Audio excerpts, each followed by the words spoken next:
Hello friends, ఈరోజు నాకు దప్పడం తినాలనిపించింది.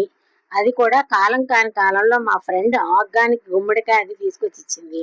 ఇక అది చూడంగానే నాకు దప్పడం తినాలని కోరిక చాలా బలంగా పెరిగిపోయింది. సో వెంటనే దానికి ప్రిపేర్ అయిపోయాను. దాని రెసిపీ మీకు ఇప్పుడు కంటిన్యూగా వీడియోలో చూపించబోతున్నాను. ఇక వీడియోలోకి వెళ్ళిపోదామా? చలో. ముందుగా మనకి దప్పడానికి కావలసిన సామాన్లు ఏంటి? పోపు మెంతులు, జీలకర్ర, ఆవాలు, ఇంగువ కొంచెం. తర్వాత కొన్ని ఎండుమిరపకాయ ముక్కలు ఇలా ముక్కలు చేసి పెట్టుకోవాలి.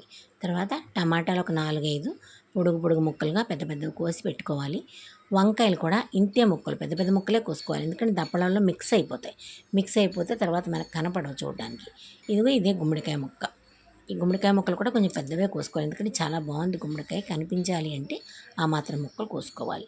గుమ్మడికాయ ముక్కలు కోసిన తర్వాత ఉల్లిపాయలు, ఓ 4-5 ఉల్లిపాయలు పెద్ద ముక్కలు, కొత్తిమీర, పచ్చిమిరపకాయలు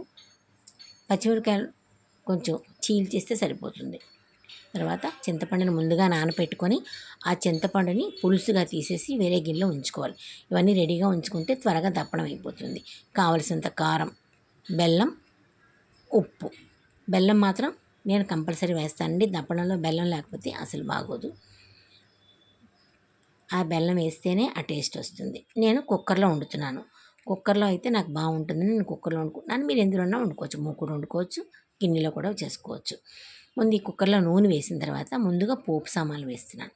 ఆవాలు, జీలకర్ర, మెంతులు, ఇంగువ కలిసి వేసిన తర్వాత ఆవాలు కొంచెం చిటపటలాడిన తర్వాత ఈ చిదుపుకొని ఉంచుకున్న మిరపకాయ ముక్కలు కూడా వేసేయాలి. ఎండుమిరపకాయ ముక్కలు మాడకుండా ఉండేలా జాగ్రత్తగా చూసుకోవాలి. తర్వాత పచ్చిమిరపకాయ ముక్కలు వేయాలి.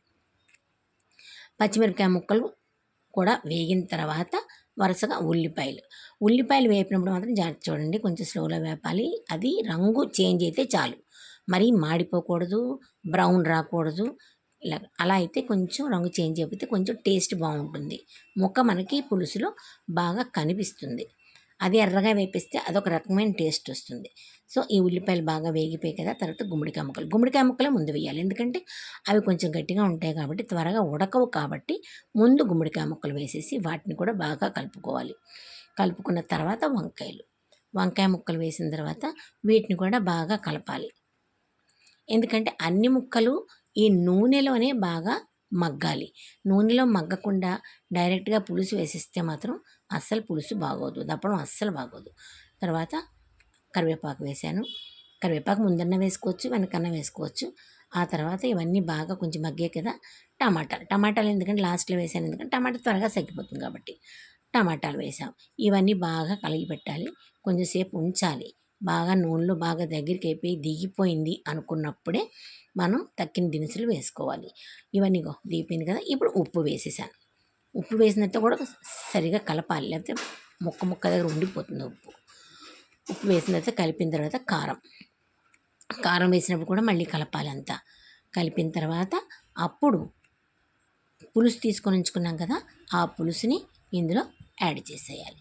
యాడ్ చేసిన తర్వాత పులుసు వేయాలని కాదు, మనకి ఎంతవరకు కావాలంటుందో కొంచెం నీరు కూడా యాడ్ చేసుకోవచ్చు.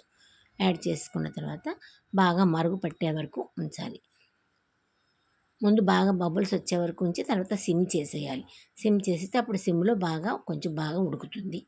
అప్పుడు ఏం చేయాలి, కొత్తిమీర వేసిన తర్వాత కొంచెం 2-3 చెంచాల బియ్యపు పిండి చల్లనీళ్ళలో కలిపి ఉంచుకొని ఆ బియ్యపు పిండిని ఉడుకు పట్టిన తర్వాత, అంటే బాగా మరుగు పట్టిన తర్వాత ఈ పులుసులో ఇలా బబుల్స్ వచ్చినప్పుడు ఈ పులుసులో ఈ బియ్యపు పిండిని యాడ్ చేయాల్సి ఉంటుంది. ఇది యాడ్ చేయడం వల్ల ఏంటంటే కన్సిస్టెన్సీ కొంచెం చిక్కపడుతుంది అనమాట.